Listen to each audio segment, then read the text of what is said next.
What do you want to da-da-da? What do ya wanna da-da-da? I have not a da what to da-da-da. We could switch to Progressa da. Oh, yeah? We could switch to Progressa and sa. Okay. We could sa and have to buy some za. Oh, yeah. Let's switch to Progressa to da and get some za with the money we saw. Yeah. Now we know we're gonna da-da-da. These days, nothing is normal and everything is weird. But you could still save big when you switch to Progressive. It might just be the most normal thing you da-to-da. Quote to da at Progressa.com. Progressive Casualty Insurance Company and Affiliates.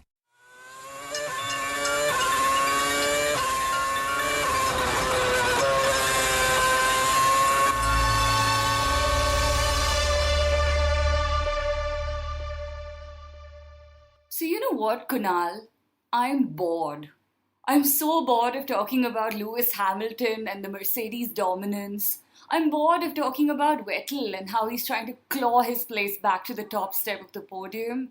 And I'm just so bored of Massa and Williams and... I'm bored of McLaren and Honda. That too! Woo.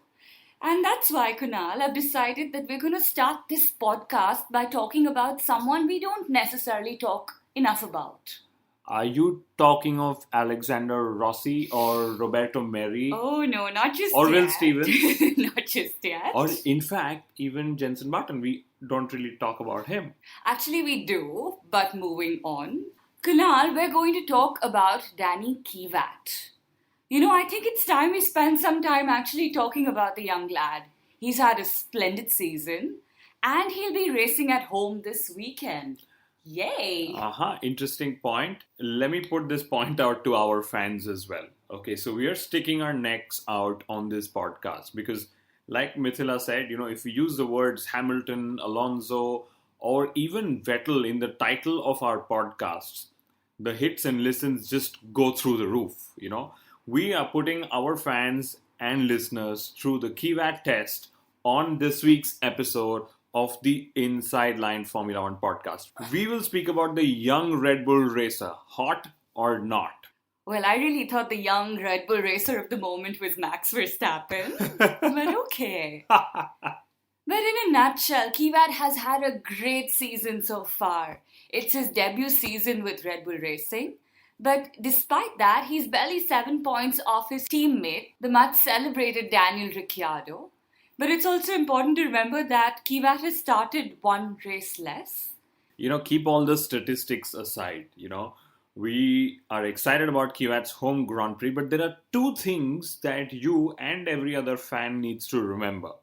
First, despite being the only Russian driver on the grid, he will still be only the second most followed driver at Sochi. Surprising. Because the first driver will be Vladimir Putin. Vladimir Putin. Kunal, get your facts straight. He's the Russian premier. Yes, they're straight. Remember, he's Vladimir Putin. He can be who he wants to be. And what's the second thing to remember? The second thing to remember, very crucial, very grave, is that Daniil Kvyat could be without a drive next season. Ouch. I mean, we're all aware about Red Bull's dire energy requirement situation, but let's not start talking about that again. It's far too political for us to dwell on right now. Well, that's also the theme of one of our previous podcasts, so thank you for the plug. I will insert a link for our listeners. You should do that. But, you know, Kunal, I don't understand. Why can't Bernie just order one of the teams, hey, supply the engines to Red Bull, and just put an end to this entire matter? You know, I wish it was that simple. Well, it could be, given that Bernie pays a lot of teams to go racing in Formula One. Okay. But in this case, Bernie can, at best, influence. He cannot make a decision. Both the manufacturers, Mercedes and Ferrari, have boards that influence such decisions. Yes, I guess this is exactly what Christian Horner meant when he said, Wolf doesn't decide, his bosses do. Oops. Ouch, below the belt. But let's picture this. If Red Bull do quit the sport, something that Bernie thinks could happen and the drivers think won't, we will have 4 extremely talented drivers unemployed in a few months. This could include Ricciardo, Kvyat, Sainz, and wait for it, Max Verstappen as well. But you know, we're in this uncanny situation where at this very moment, there are 4 cockpits, exactly 4 cockpits that lie vacant for 2016. One with Renault and Haas each, and both for Manor. I'll also offer an interesting perspective. We now have an American F1 driver on the grid, and next year we will have an all-American F1 team too, the Haas F1 team. I don't think the time is far when we will have an all-Russian F1 team too, funded, managed, designed, and run by Vladimir Putin himself. Woohoo! And let's remember this, he could have 3 Russian drivers to choose from. Daniil Kvyat, Vitaly Petrov, remember him? And Sergio Sirotkin. Don't remember him. But one might also never know if the recent Renault takeover of Lotus has any Putin flavor to it. Yes, of course, he tested a Renault F1 car in 2010.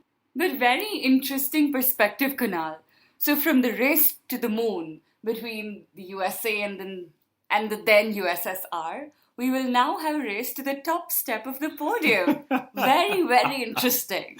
Yes, and let me put it this way. We already have a pseudo-American on the top step of the podium, Lewis Hamilton. Ooh. But on a serious note, Kunal, do you think Daniil Kvyat actually lacks the packaging that, Max Verstappen has pulled off just so beautifully? And possibly Ricciardo is also doing pretty well. And Sainz is a very famous name in the motorsport world, far too famous to ignore. If a top team does come calling, which of these drivers do you think would be preferred?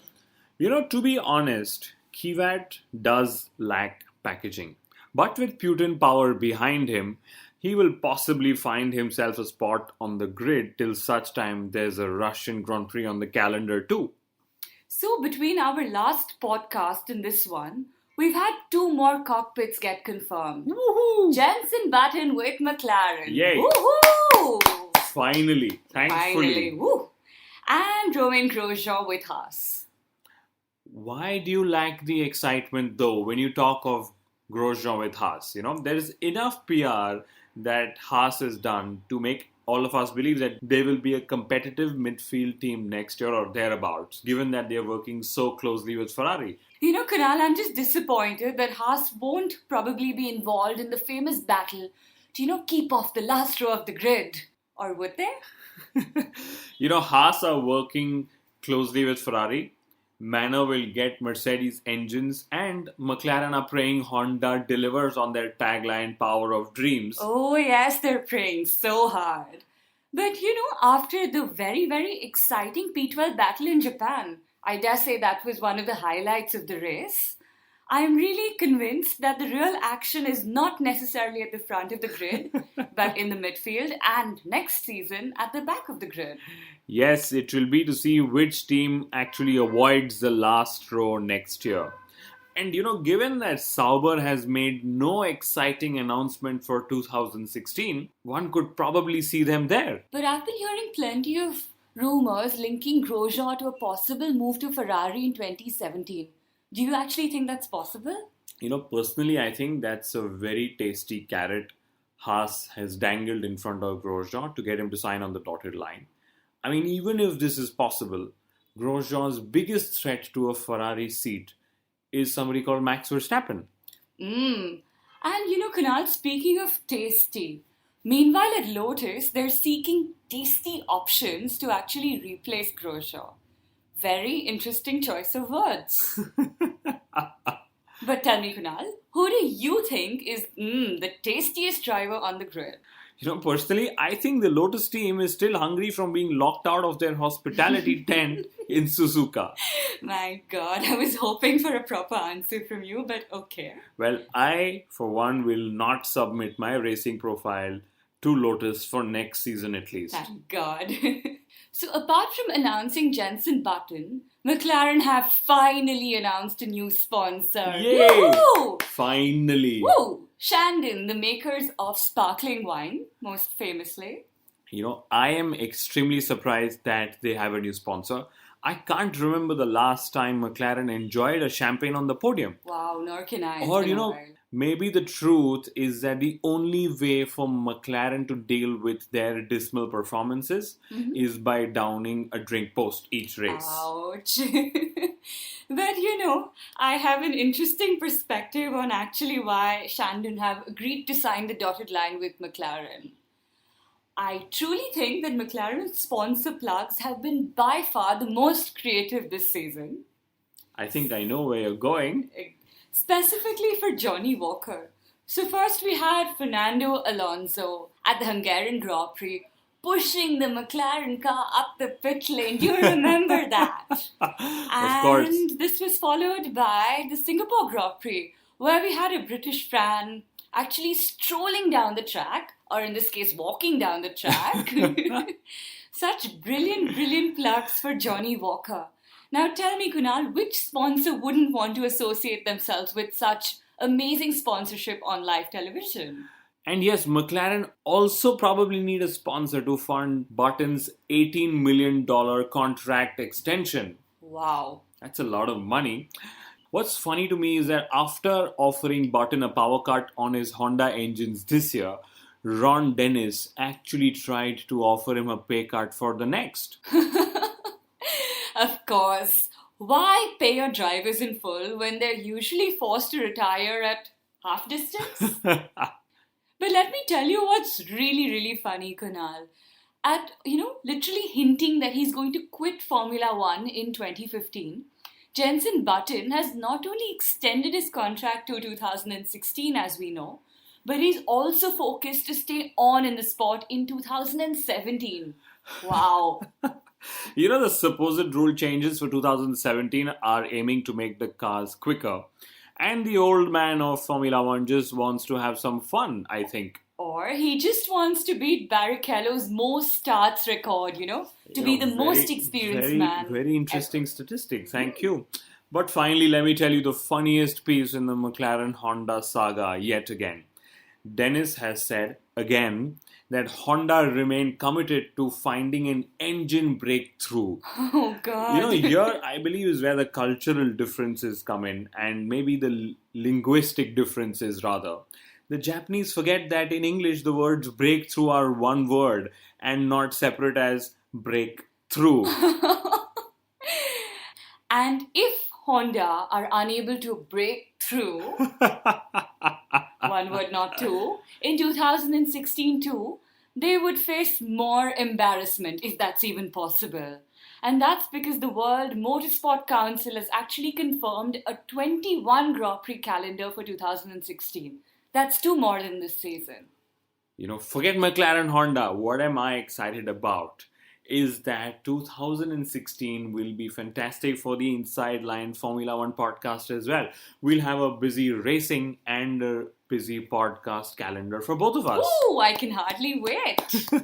The one man who's not entirely pleased about the 2016 calendar, Nico Hulkenberg. So the inaugural race in Azerbaijan, Formula One, actually clashes with the Le Mans weekend next year. That's extremely unfortunate, but like Jenson Button said, that he thinks Bernie is very keen that Formula One drivers race Formula One cars only. But in my view, probably, Bernie doesn't want Formula One drivers to race in another series and uplift the profile of the series. But the funny thing in this case is that it would be the world's most challenging endurance racing events. And I think Bernie's also out to prove that Formula One's least known race, at least at this point, Azerbaijan, is more important than the Great Le Mans. Wow. I am amazed with Bernie Ecclestone. Are you? He pulls one out of the bag yet again. But very disappointing that Nico will not be able to defend his Le Mans crown next year. I agree. Poor Hulkenberg. So he's unable to get a drive with a top team for a variety of reasons. And finally, when he finds a winning formula for himself, he's barred from participating in it as well. Poor guy. But apart from the 21 race calendar, the exhaust changes for louder engine noises have been approved as well. Finally, Formula One engines will go back to sounding like Formula One engines and not lawnmowers. On that note, let's talk about the upcoming Russian Grand Prix. So Mercedes say they're vary of a slump, much like the one they experienced in Singapore? Their concerns to me seem valid given that the tyres they used in Singapore are the same tyres that Pirelli will offer the teams in Russia. However, at this moment, I think it's damn good PR to drum up excitement given how boring the inaugural race last year was. It was so boring, oh my god. And to be honest, I think Mercedes will clinch the 2015 Constructors' Championship in Russia this weekend. But anyway, we started this podcast with Daniil Kvyat, and to be fair, let's end with him too. Predictions, Kunal. Where do you think Daniil Kvyat will finish? I think he's going to finish ahead of the McLarens. For sure.